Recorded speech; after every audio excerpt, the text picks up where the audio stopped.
Richard's Book Club. We are beginning our study of a new book this evening.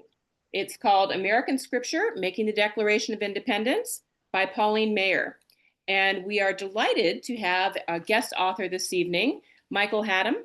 And he is the author of one of the books that we have previously read in this club, The Memory of 76, The Revolution in American History. And we are absolutely delighted to have him back this evening.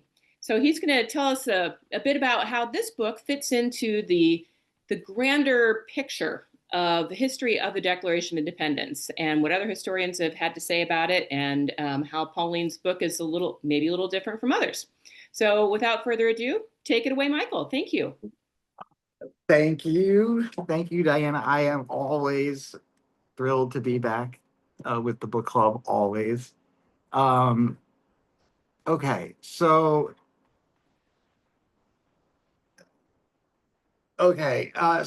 first I want to say a little something about Pauline Maier. We should have a sense of her, I think, before we even think about the book. Pauline Maier was probably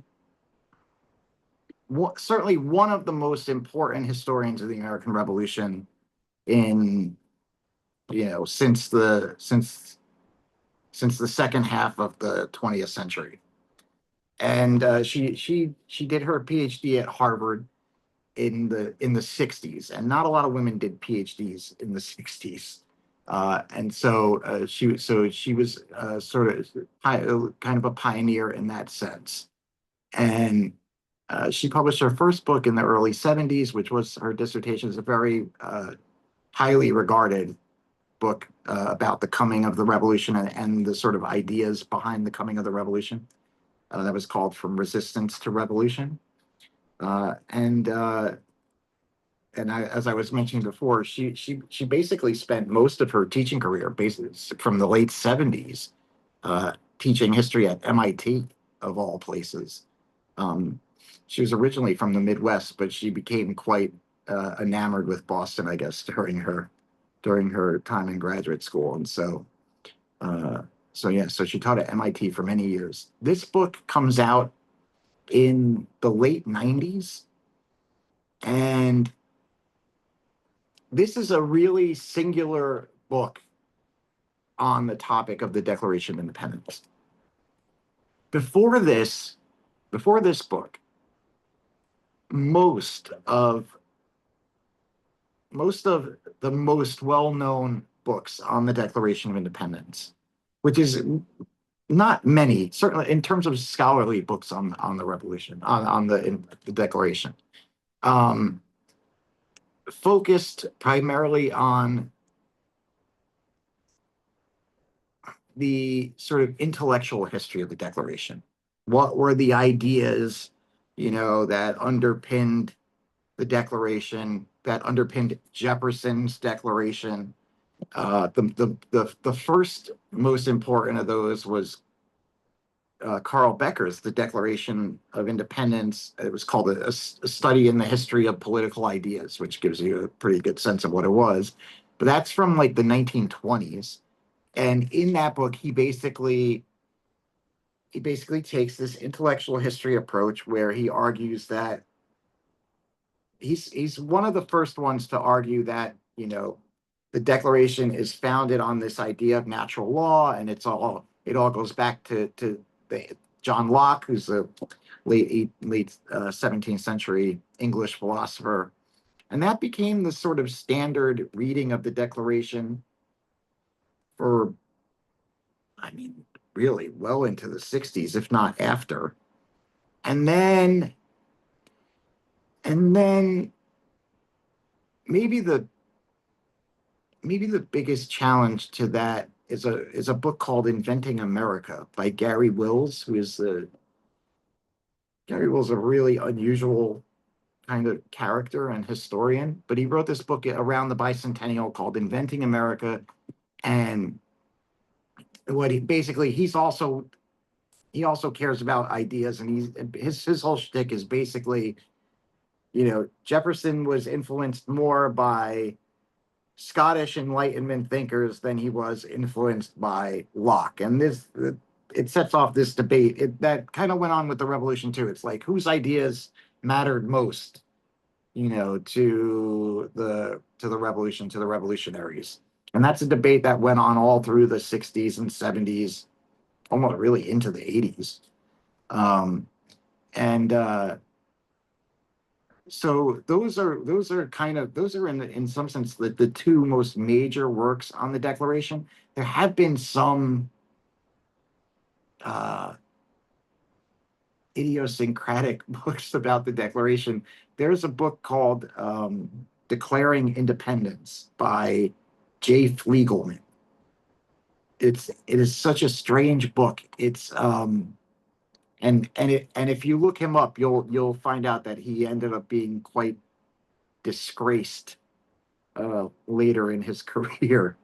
He taught at Stanford for many years, and wasn't really a historian so much as he was sort of a kind of a liter, literary, not critic, but sort of he did like literary criticism. And he wrote this weird book called Declaring Independence, where he looked at um, Jefferson's drafts of the Declaration and interpreted all these sort of marks that he made in the document as being his as being notes for Jefferson about how to read the document. So like he would be making little marks to note long pauses or shorter pauses or what words to emphasize. And the whole idea there was, that the Declaration was a document that was meant to be performed in a sense, right? That's basically his argument, which was a kind of a new and interesting take on the Declaration, but it wasn't a popular book that many people read. If you ever get a chance to look at it, you'll see what I mean. He is, in terms of like the easiness of his writing, he's the exact opposite of Pauline. He's so difficult and obtuse at times. So it's not a pleasant read, but it is interesting. But so anyway, then we come to Pauline's book. And you should have got a sense of it from this introduction. I love the introduction to this book. And we'll talk about that. But the in this book, Pauline is not concerned with uncovering the source of various ideas in the Declaration, right? That this intellectual history approach that had been so standard for 70 years or more. Uh, and instead, what she is interested in is, well, I should say, it's not just that she's not interested in the intellectual history part. The other thing that she is trying to do in this book is to decenter Jefferson in the story of the Declaration, right?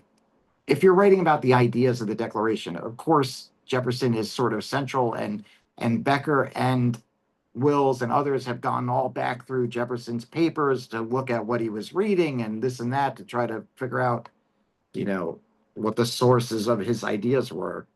And that's really the main thing that Pauline is doing here, which is to tell the story of the Declaration not as the product of one person, right? But as the product of many people, right? We all know that Jefferson wrote the first draft of the Declaration, right? But that draft was significantly revised, right, in Congress, and she'll lay all that out, and that is super important uh, to the story that she wants to tell. The other thing, that's really important about this book that sometimes gets lost in the shuffle a little bit is if you'll notice that the next section is called the Other Declarations of Independence, right?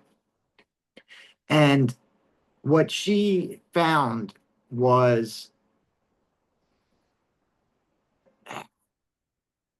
what she found was resolutions and statements that were put out by various local counties or towns in the months leading up to July 1776, where it's basically these, various towns or counties from throughout the colonies, basically saying, you know, independence already, like where is it? We want independence to be declared. And, if you know anything about the Continental Congress, you know that, the first Continental Congress and the second one, all the way up until, the spring of 1776, was focused on reconciliation, right? And a lot of times the narrative is that, John Adams or the Massachusetts delegates and the Virginia delegates, that they finally, them and a combination of circumstances, pushed Congress to declare independence. And what Pauline is trying to do in that part of the book is to say that just like the Declaration is not just the product of Jefferson, but it was the product of many people, she's also trying to show that, the forcing Congress into declaring independence also was the product of many people, right? Because it's the fact that it was becoming clearer that public sentiment was in favor of independence that you can see in these documents in the next section of the book, that made Congress finally realize that there was enough popular will behind independence, right? And so what she's trying to do is she's trying to take the story of the Declaration, which was the story of Jefferson and his thoughts, and a few delegates in the Congress, and she's trying to make the story of the Declaration bigger, right? And to decenter just a few people, and to make the Declaration seem less like, the product of, let's be honest, a few elites, and more a product of, a wide swath of the colonial society that was, increasingly in favor of independence. And I think she does a great job at that. The other thing that she does is basically towards the end of the book, where she tries to address the memory of the Declaration. And those of you who have read The Memory of 76 will know that I sort of thread that stuff throughout my book, and my narrative does not necessarily match up with hers when it comes to how I think the memory of that document has played out. But she had the basic story right, which is that the Declaration got reinterpreted over time, and that, you know new groups of Americans over time reinterpreted the Declaration in new ways, and that's what led it to become, what she calls American scripture, right? To have this unique place in American society and in American culture, because it is the case that in the first decade or so after independence, the Declaration of Independence was not seen as an important document, right?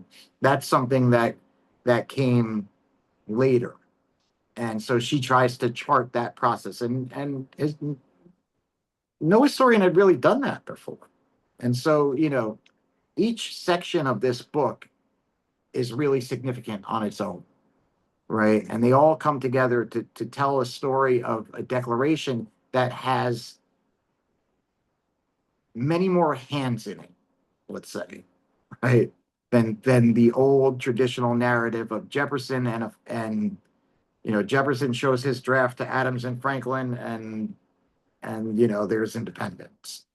And so that's really, for me, the significance of this book is it's a seminal book in the study of the Declaration of Independence. It is the one, for me, it's the one indispensable book about the Declaration of Independence. And I'm super thrilled that the book club is reading it. And I'm super thrilled to talk about this introduction and the first two chapters. Great. Well, we're pretty thrilled to have you here, and we appreciate you stepping in. So let's open it up to questions. Are there people who've had like a burning question lingering for the last few days? You've got Michael at your disposal. I mean, this is pretty amazing. Let's Mine's a do it. little bit off the wall, but I have a quickie. That's our I favorite noticed kind of our stuff. Independence is a proper noun in here. It's a capital I. When did it become a proper noun? I've Yeah, noticed before they wrote about independency, but this is independence with a capital I. I'm just curious about that. yeah. Independency is a very 18th century term, right? And you will see that term in a lot of 18th century writings. Um, it's my sense, and you can tell me if you get this sense or not too. It's my sense that independence for her is a proper noun because she wants to talk about independence as an event, like just like the Battle of Lexington and Concord. That's a proper noun, right? And you would capitalize that, right? And so she's in part. It's not just necessarily to say to decenter the document itself, but I think that she is trying to take this broader view, and these first chapters are kind of about the event of independence, right? And that includes the buildup that we got in these sort of first two chapters, basically, but also the thing that's one of the things that's most important for her in this book is the the process by which the document was revised by the Congress. That's part of the event of independence. And that's why I think that she capitalizes it. But I could be wrong about that. Do we have any other ideas about that? Anyone have an alternative theory? If not, we're going to go straight to Tom. Okay. And Tom might have his own theory. So we're going to go to Tom, and then after Tom comes Margaret. Don't get Tom's a Lincoln guy. Don't get me in here. I was kind of curious. The generation she was from, how did she Yeah. manage or work with the earlier generations like Becker's? And I don't know. I forgot about Gary Will's book during the bicentennial. I'd forgotten about that book. Yeah. Talked about earlier that I've got issues, but I can't remember what they are with his Lincoln studies. There's something he did. Yeah. Yeah. Well, I mean, the Declaration figures into that Lincoln book. Yeah. Where I mean, Gary Wills. I mean, I wrote about this in the Memory of 76, where Gary Wills is basically attributes the modern memory of the Declaration of Independence as being about liberty and equality to Abraham Lincoln and the Gettysburg Address, right? And in my book, I try to make the point that he's drawing on the abolitionist tradition that was already 30 years old, right? And Gary Wills is nothing if not dramatic, because he says something like, Lincoln spoke at Gettysburg, and the nation was forever changed. Some nonsense like that. He was prone to that kind of thing. But my point that I made in my book was that he acts as if Lincoln said those things and everybody was just like, oh yeah, that's right, we all agree on that. When the 1860s or 1870s is not a time when everybody agreed on anything, right? No. And the point that I tried to make in that little section of the book was that what Lincoln did was not create consensus about what the Declaration meant. In fact, what he did was he laid the foundation for the conflicts that would basically emerge in the 20th century over the fact that liberty and equality, which Lincoln talked about as if they were, mutually reinforcing, that they became to be seen by the end of the 19th century and early 20th century as antagonistic to one another, right? Any efforts to address inequality was increasingly seen as an infringement of somebody else's personal individual liberty, right? So Lincoln thought he was talking about these two principles that he thought were mutually reinforcing, but as time went on, it's actually the case that they became mutually antagonistic. And so he had no idea that he was doing that. It's one of those great unintended consequences, right? Historical unintended consequences. But so Gary Wills's book on Lincoln, really plays off Lincoln and the Gettysburg Address and the Declaration. But her relationship to Becker, she'll mention Becker throughout the book. You'll get mentions of him, and it's mostly when she feels a need to talk about natural law, because that's really the main thing of Becker is like natural law is, at the heart of the Declaration. And I mean, and I talk about that in my book, how that gets twisted up by the 1950s, So it's interesting. She's totally aware of her place in this historiography of this topic, right? But because she's such a good writer, she never belabors it. You know what I mean? Like there's no historiography essay at the back of this book. There's none of it really in the introduction. I think she just trusts that. I think it's one she just trusts that if she does her job right, it doesn't matter what any other historians wrote about it. But I also think it's that Becker's book is so old. Like that book was written in 1922. Like to reference that book even in the late 90s, most readers would have no idea what she was talking about, or even who Carl Becker was. And Carl Becker is one of my all-time favorite historians, but most people don't know who he is, So I think it's kind of those two things. Like she's fully aware, but also she doesn't wear it on her sleeve, And I think that's a good place for a historian to be, personally, So Okay. You are much in demand this evening, my good sir. We have Margaret, who's been waiting patiently with her hand up. And then after Margaret, I have two questions in the chat that I want to bring to you from Kristen and Amy. So take it away, Margaret. Okay. So I'm intrigued by your mentioning of the next few chapters, which I have not read, about these town halls and pushing independence. And so this pulls me back from, I always thought the Declaration as being an Enlightenment concept, and and who elected the Continental Congress? These were elites. I don't even know who elected them, if anybody. They were appointed, or this was an elite they were appointed by institution. their provincial assemblies. Okay. Typically. And who were elected by, yeah, but I mean, yeah. tell me more about this tension between the popular will and the elites in pushing this independence concept and acceptance and moving forward. I'm intrigued by that. It is this sort of balancing act. All through 74, 75, the First Continental Congress, comes, and they're all about reconciliation, right? The coercive acts have been passed, and that's what sparks the creation of the Continental Congress, because the closing of the Boston port, the ending of the any elections in Massachusetts, the ending of town meetings in Massachusetts. All the other colonies are so alarmed by this that they're basically like, okay, we will do a Continental Congress. And so, well, except Georgia.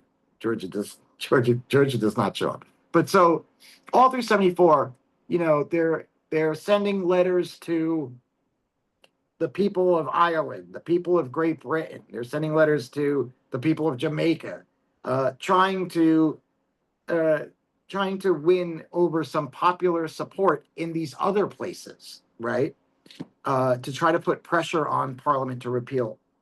And After at the end of 74, they pass the Continental Association, which is a really important and quite radical document. If you ever read this, it's not long and it's worth reading. But the Continental Association is basically saying, you know, is instructing all the colonies all to set up committees of safety, committees of inspection, to enforce the new boycott that they're putting on, that they're all agreeing to.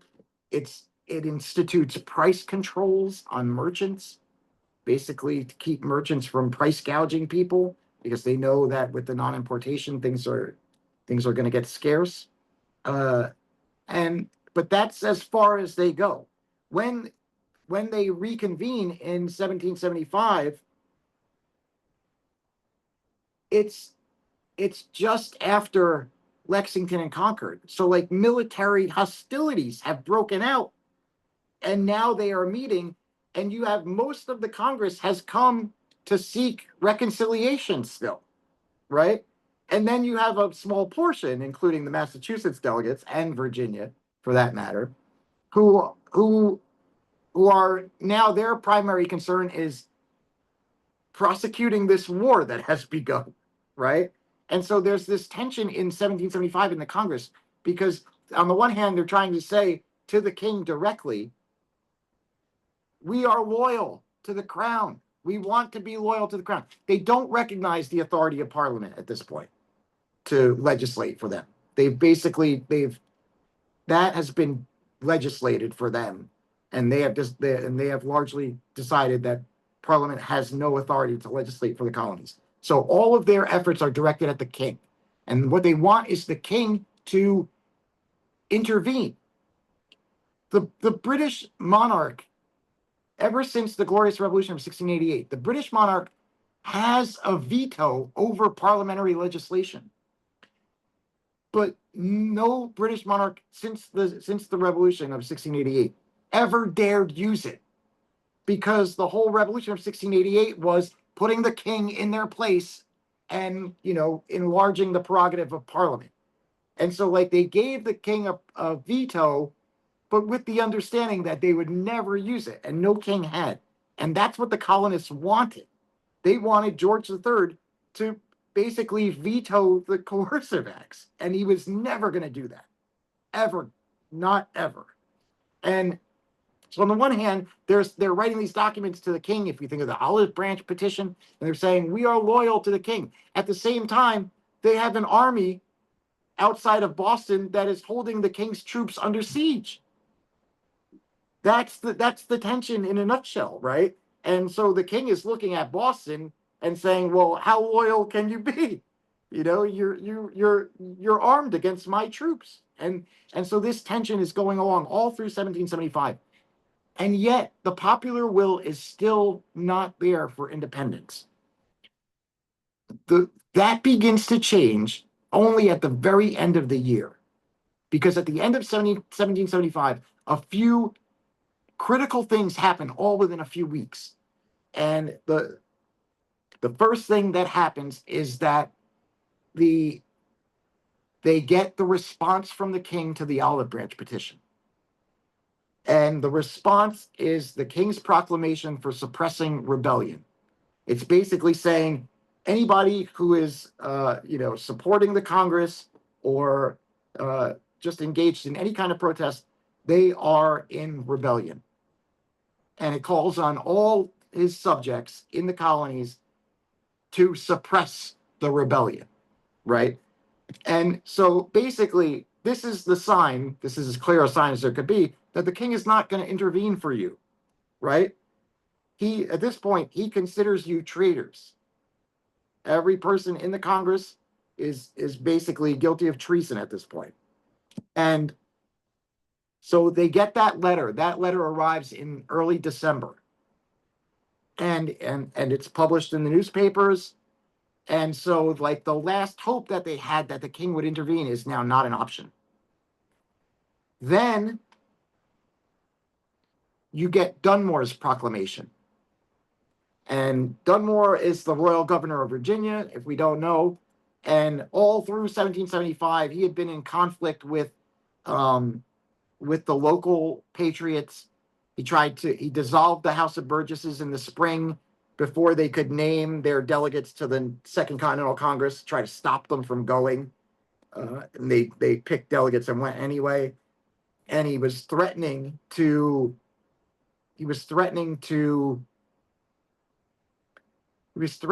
offer freedom to enslaved persons who would escape to him and help suppress the rebellion. Right? If you couldn't think of anything that would outrage Virginians more than that.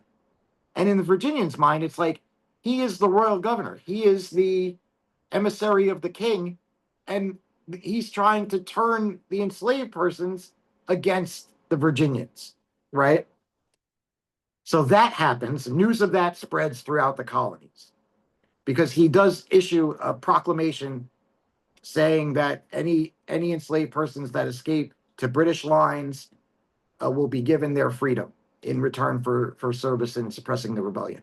So now you have the king's rejection. You have this royal official of the highest level, a royal governor, who is willing to turn enslaved persons on white Virginians. And then a few weeks later, right after the turn of the new year, Common Sense is published. Those three things all happen within a month of each other. And, historians have given a lot of credit to Common Sense for convincing people that independence was necessary. And it was important, but its influence has been exaggerated a bit. Some recent historians have sort of looked at the claims that have been made for how widely Common Sense circulated and found that it couldn't possibly have, like Payne at one point claimed that it sold 200,000 copies. That's basically physically impossible in the colonies, so its influence has been built up, but it was still important. And I think of it as part of this trio of events. And so then all these things happen in basically the end of November to early January, and then you start getting these other declarations that you'll see in the next section that she starts talking about. Now all of a sudden people are starting to not just think of independence as a possibility, but starting to think of independence as the best option or even the only option. Right? So they're walking this tightrope for a year and a half, 2 years, and all within a month it comes crashing down. Right? And that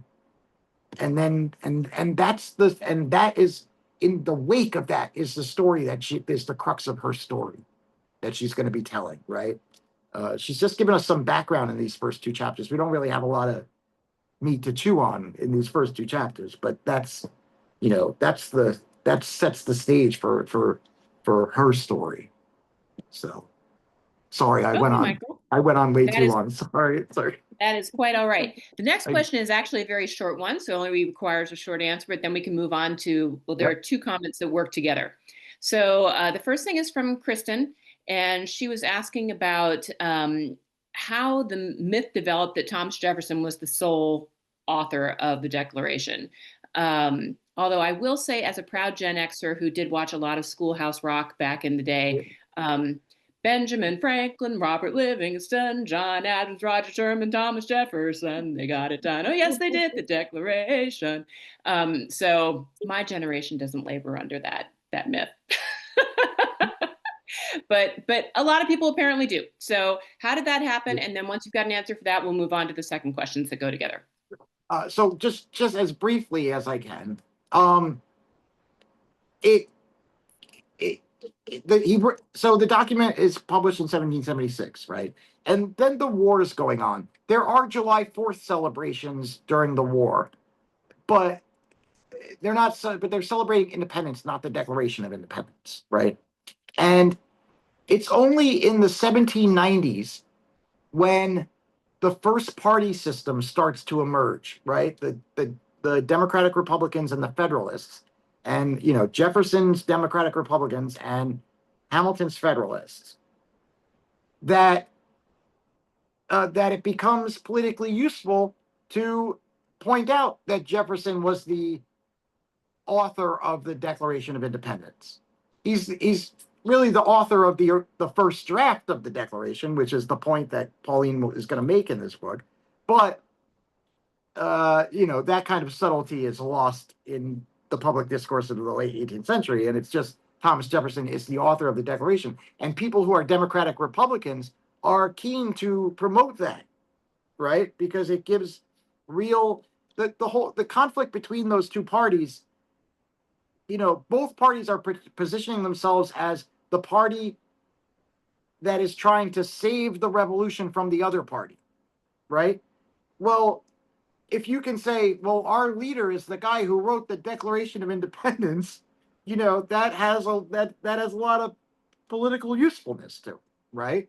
And so it's only because of the party system that emerges, and with Jefferson as one of the figureheads, that it starts to become politically useful to talk about him as the author of the Declaration, and it starts then, and it kind of just keeps going, all around 1826, the 50th anniversary.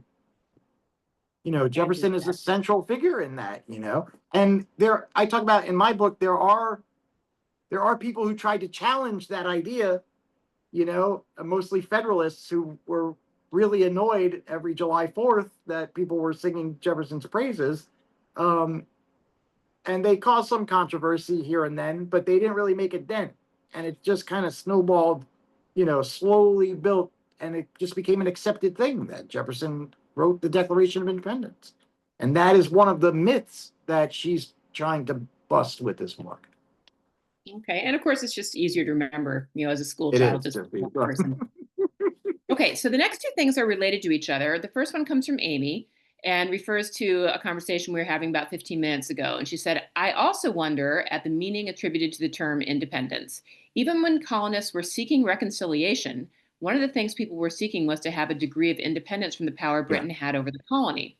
I wonder if the switch from independence to independence with a capital I was when it was clear reconciliation wasn't viable. And then let me just jump down here. And what Susan said was, sorry, we've got kind of a backlog here. Let me scroll up a little bit. Let's see. She was wondering if the use of the capitalization of independence could be a way of expressing a transformative action that separates thought and time from that which existed before and that which becomes the immediate present, a new outlook or way of thinking about one's political existence. That is a fascinating idea. The thing is that independence as a noun in the 18th century typically would be capitalized just because that they just did that by, they capitalize nouns, It's an important word. Yeah, it's kind of a quirk of 18th century typography, basically. Well, what I was talking about before was Pauline's use of the capitalized term, because most historians have not made it, have not turned it into a proper noun. So what I was talking about was her use of that. But if it had been the case that revolutionaries started capitalizing it in 1776, even though they didn't, but if that had been the case, those would be really interesting arguments for why. You know what I mean? Even though that it didn't really happen that way, but if it had, I love that we're positing these like super interesting arguments for thinking about how terms are capitalized. It's fantastic. Well, as Tom says about this group, it's like going through graduate school very slowly. So Yeah, it's great. okay, Susan. It's much more I congenial wanted than to graduate school. clarify. I was thinking more of how Pauline put it in the book, where Uh-huh. she's capitalizing it, and if Uh-huh. she's thinking of a way of having a demarcation of thought, of how she wants to use the term in a way to say, you arrive at this particular moment in time, which is different from what comes Yeah. before and where Yeah. we are at this particular moment. And up until this Yeah. time, everybody lives under a king, a prince, or whatever. This whole idea, like now we're in a whole new way of thinking about political existence, and Yeah. whether she's using the term in that Yeah. manner. I don't I know. mean, I I'm think, speculating. I can only speculate because I never asked her this personally. I had the chance to meet and spend time with her, which is a story I can tell like when we get to the end. But um, she was one of the most loveliest people you could ever hope to meet. And I think like I think when I said before that I think that she's using it to turn independence into, you know, an event. It's not just as an event. Independence as was before, I think, typically thought of as a moment, right? It's July 4th, 1776. For people who know, it's actually July 2nd, 1776. But as a moment that happened. And I think by capitalizing it, she turns it into an event that is much more than just a moment, right? That it has that it's an event and a process at the same time. And in my mind, it seems like that's worthy of, making it a, a, a of capitalizing it, making it a proper noun, And I think that's, I think that's kind of in the vein of what you're thinking, Susan. I think uh, it is a moment of demarcation, of course, right? Of course it is. And I think that she wants to get out of that all that she can. So rather than saying it was a moment that happened on July 4th and the document came from this one guy, she wants to say this is a process that involved lots of people and that happened, over a relatively short amount, but happened over an amount of time, you know, and it is this seminal moment that changes everything, right? If it wasn't, then I don't know that it would, even if it wasn't an event and a process, if it wasn't such an important moment, would it be worthy of capitalization? So I think some combination of the two of us is probably close to true. Okay, Marcia, what's your question? It's a comment. I had the same sensation that Amy did about, I can't remember when it was, but at some point, all of a sudden I realized that they fought for over a year for reconciliation. I put earlier, I had never heard of the War for Reconciliation or the War Mhm. for English Rights, but at the same time, now I'm thinking that independence is such an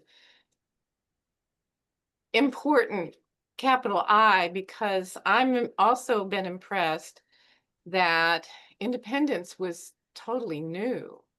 I mean, I've been reading Furling, and he goes on and on about how there was nobody that didn't have a monarchy.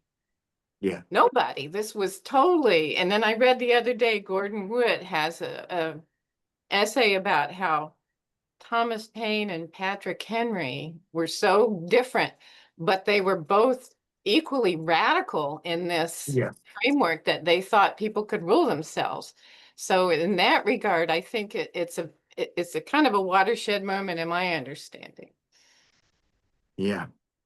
I've been lucky to spend some time with Gordon Wood, and he's never shy of making the point that Thomas Paine was the most radical of all the founders, right? But it is the case that in 1776, people knew him from Common Sense, because he'd only come to the colonies in late 74. And nobody knew him. He came with a letter from Benjamin Franklin, to try to get him a job in a printing office in Philadelphia. And so people only knew him from Common Sense. And then towards the end of 76, when he wrote the first American Crisis, right? These are the times that try men's souls, right? So he wasn't yet known for The Rights of Man, which is in a lot of ways his most radical book, and for his later more atheistic writings, So even though he ended up being the most radical founder, in 1776, that's not how people, would have necessarily thought of him, though he was at the forefront of, just saying we need independence now, So yeah, an interesting character. And it's because of how radical he was later in his life that he was not ever really well received back in the United States for the rest of his life, basically. So one thing I want to point out is when I talked before about how the colonists had already basically decided by the early 1770s that Parliament had no jurisdiction to legislate for the colonies, right? And they started to argue that their only connection to the British Empire was through the king. And that's because the king, the former kings, were the ones who had issued the colonies' various charters that started the colonies. And so they said, our main connection to the empire is only through the king. And it's because they did not acknowledge Parliament's authority and that was so widely accepted. That is why all the Continental Congress stuff is addressed to the king. And it's also why the Declaration itself only mentions the king. Jefferson never mentions Parliament in the Declaration, not by name. And I think he only really kind of alludes to it like once in the grievances. The Declaration is so laser focused on the king, right? And that has led to a misunderstanding of the Declaration. The idea that the Declaration, and by extension the Revolution, was anti-monarchical. It was the idea that George III was, I saw a clip of Bernie Sanders the other day talking about how, George III was the biggest tyrant in the world at the time, it's given rise to these misconceptions about the revolution being anti-monarchy and about George III being this out-of-control tyrant. And people have accepted those ideas for a long time because of the way the Declaration is written, and because it's so laser focused on the king. But it's only like that because they already all agreed. It was so agreed that it went unspoken that their only remaining connection to the empire was with the king. And so if now you're going to break from the empire, the main purpose of your documents has to be to break with the king. Do you see what I'm saying? So it's not that the colonists were anti-monarchy. They would have been happy for most of that time to stay under the British crown, if only Parliament operated in a way that, where they felt that they were more represented and were not being treated arbitrarily. So it wasn't an ideological revolution against monarchy. It only looks that way because of these circumstances that led to, what the final Declaration ended up looking like. So it's always worth keeping that in mind. Okay, Michael, I can see that we only have roughly 7 minutes left and we've got 3 questions still. One is from our chat, and it comes from one of our Canadian members. Donald would like to Yeah. know, was there no one in the Continental Congress that understood they were asking George III to do the impossible by disallowing acts? If so, what were the motives of asking the king to do this? There is a hypocrisy in the ask. The monarchy was evolving from absolute monarchy to constitutional monarchy, but the Continental Congress was asking the king to exercise absolute Yeah. power. And then after Yeah. you have answered that, we have Marcia and Kristen who are waiting. Yeah, Donald, that is a fantastic question. And it is absolutely the case that people in England were appalled at these arguments that the colonists were making. Because in England, Parliament was the guarantor of liberty against a tyrannical monarch. That's the history of England, and certainly since all of the 17th century. And so that's how they saw it. But in the colonists' minds, they saw Parliament after 1688 as being able to act as arbitrarily as the monarchs had before. Like now, Parliament just had instead of balancing Parliament and the monarchy, that 1688 had just given Parliament as much power as the king had had. And Britons were okay with that because Parliament was, at least the Commons, was a representative body, and it was believed that they would always, that they were the defenders of English liberty. And the colonists saw it opposite. And many people in England, they were, when the colonists were calling on the king to intervene, they started calling the colonists royalists and saying that the colonists, they want absolute monarchy again. They want to reverse 1688. So it is absolutely the case that people at the time in England realized the contradiction that you're drawing out, and it was appalling to them. I can't even think of a contemporary analogy for that, but they were absolutely infuriated that the colonists would basically be asking the king to basically reassume the powers of the Stuart monarchs from the 17th century that the great and glorious revolution of 1688 had ended, right? And so it's another one of these inherent, not just contradictions, but the fact that they're both sides are perceiving what's happening in almost opposite ways. It's why for most of the crisis they just talked past one another because they shared such different basic assumptions that there really was no way for them to have a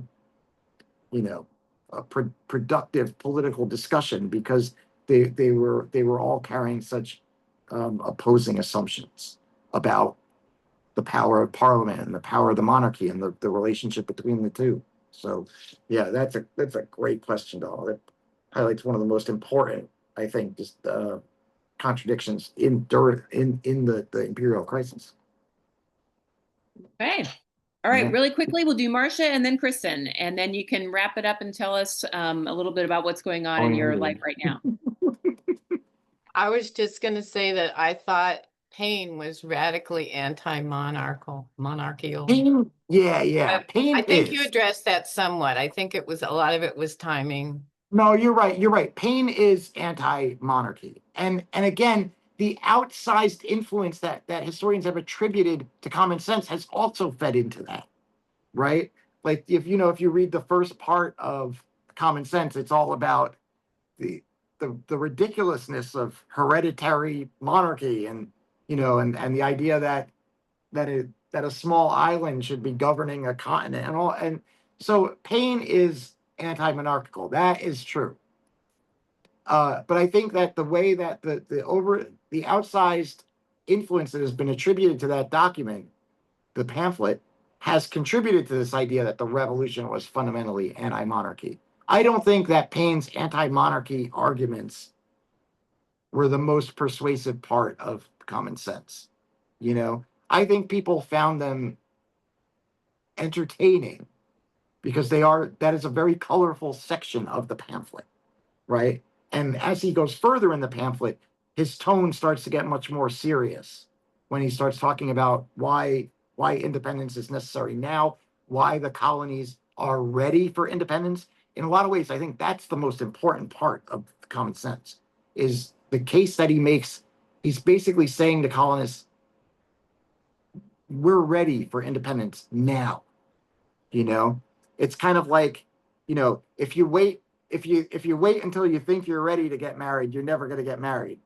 Or if you wait till you think you're ready to have kids, you're never going to have kids. It's that's basically, you know, the dynamic that he was dealing with independence.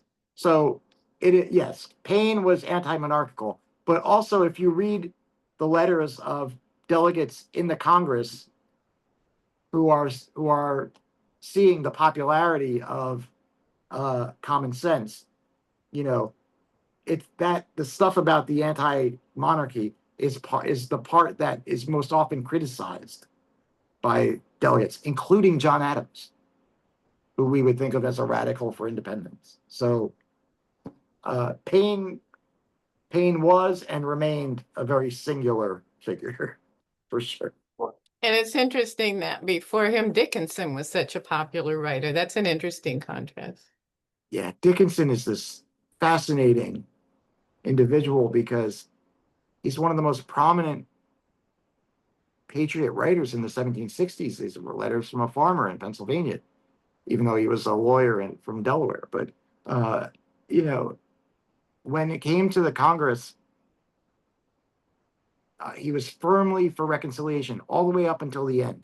He eventually accepted that independence was necessary by July, but he couldn't bring himself to sign the Declaration.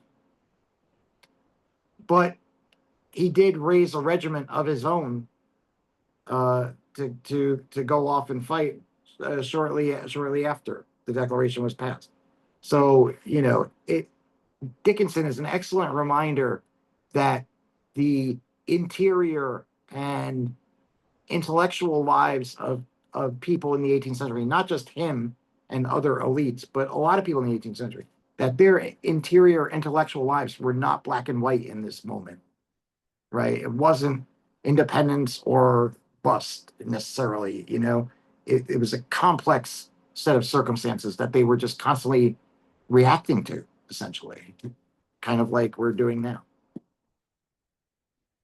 All right. And on that note, Kristen, last comment goes to you. I'll try to make this quick. 3 points. No. Reading this is really interesting to me. And to piggyback on what Don was saying, when I was reading, I kept thinking what the writers were asking for felt like what we have now is the Commonwealth system. You got Parliament here and you got the colonial Parliament, and they just wanted to report to the king. They didn't want to be under the British Parliament. So that was one thought, that it ended up being that way. Yeah.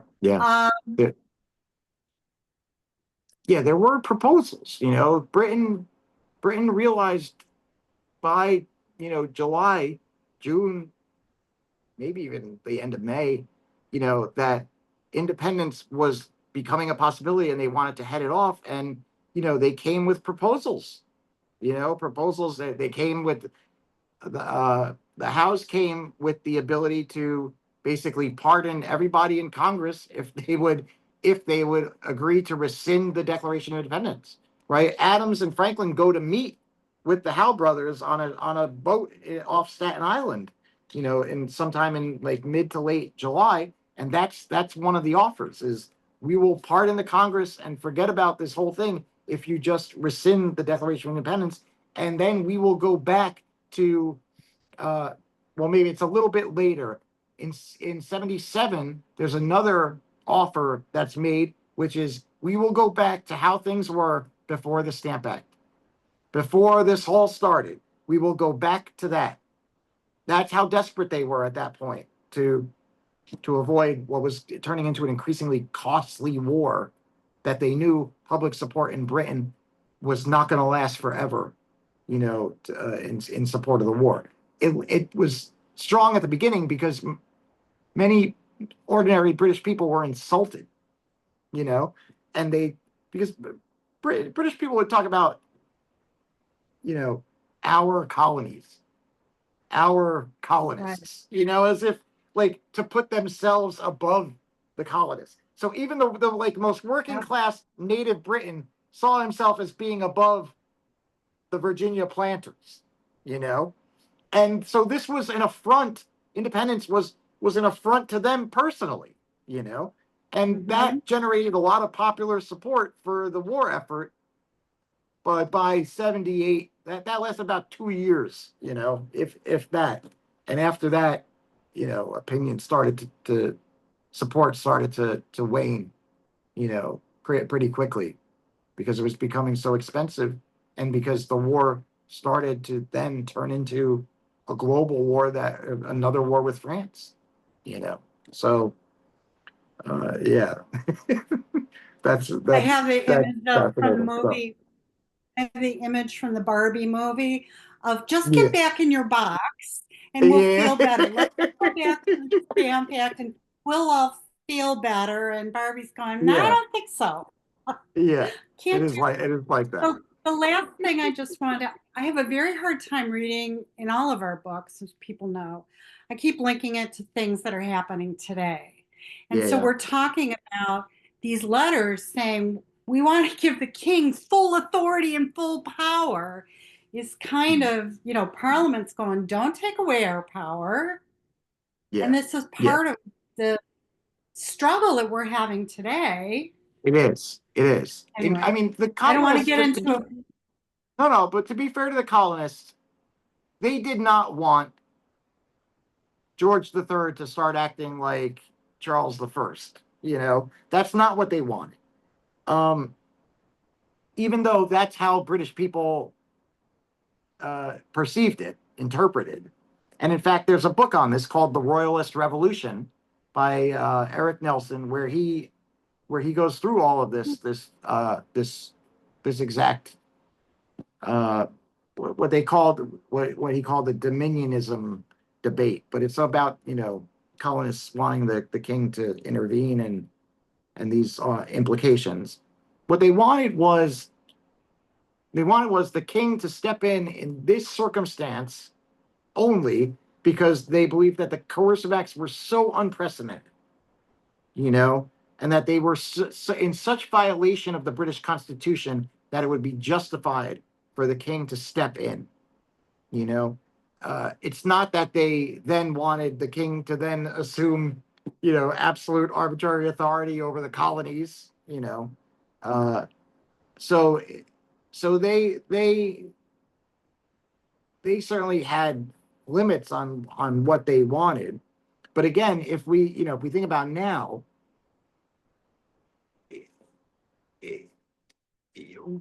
once you give power, a specific power to any branch of government,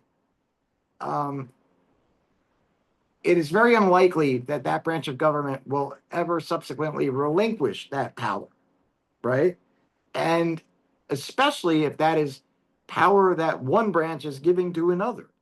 And so, from the British minds, like, even if the British understood that they only wanted them to intervene in this, they would have thought that's a slippery slope, right? And it's obviously a similar dynamic now. You worry about the slippery slopeness of it all. So yeah, for sure.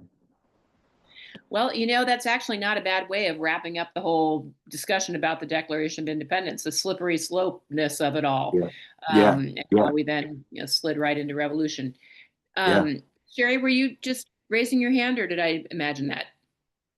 No? Okay. No, All right, I did raise my hand. I believe that there's a request for a anecdote that Michael promised in the group. Okay. So I'm going to tell you I'll tell you my Pauline Mayer story. When when I was in my second year of grad school, it was 2012, it was announced that the Institute for Constitutional History, which would offer these like 6-week seminars led by well-known historians that were basically for grad students, that they were going to be hosting a seminar on the ratification of the Constitution. It was going to be co-led by Pauline Maier and Richard Bernstein, who has written a bunch of books about Jefferson. And his last book was about John Adams. And Bernstein was one of my advisor's best friends. So it was like him and Pauline Maier, and they were going to lead this 6-week seminar that met once a week at the New York Historical Society, which for me was a 2.5-hour train ride. But I applied and I got in, and so I went and attended this thing. And it was like, I don't know, 15 grad students, most of them from New York City, and me and another fellow grad student from Yale, and Pauline and Richard leading this thing. And we would just do some readings each week, and we would talk about it for 2 hours. And it was amazing. And I was so in awe of her that I would after each meeting, I would wait, and then I would walk with her to the subway, just to get an extra 10 minutes of talking with her, and it was so great. And at one point, one week, I was in the elevator going up to the floor where the conference room was. And I had been reading the ratification book as part of the seminar. And I had noticed a factual error in the book, which was she said Alexander Hamilton, who graduated from Columbia or King's College, right? Yeah. So he never graduated. He left because of the war. So he never graduated. So I'm standing in the elevator. She gets on the elevator and we start talking. And I'm like, oh, I noticed, because I'm a stupid grad student. I'm a stupid second year grad student. And I need to tell Pauline Maier about this error in her book, what an idiot I was. And I'm like, oh, I noticed in the book that you said that Hamilton graduated from King's College, but he actually didn't graduate, And she laughed about it, as she should have. And then on the last day of the seminar, I brought my copy of ratification over to her for her to sign, and she inscribed it for Michael, who I know appreciates all the details. Was so nice of her. She was so lovely. And then she contacted me after the seminar because she was thinking about doing a book about the Bill of Rights.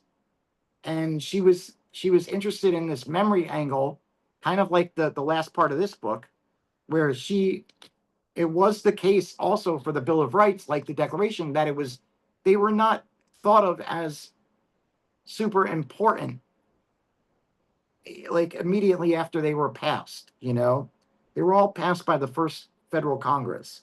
And like, it was important at the time, but they weren't the Bill of Rights as we think of them.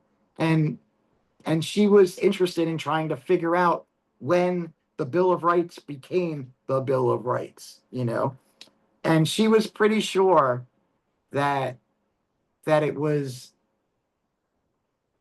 not until the 20th century that happened. And so she sent me an email laying all this out and, asking me what I thought. And I was just like, I can't believe that Pauline Maier is sending me an email asking me what I think about something. And I did some preliminary research for for what would have been her next book. And I came to disagree with her conclusion. But I'll never know how that turned out because she never, she died just a few years later, so never really got far with it.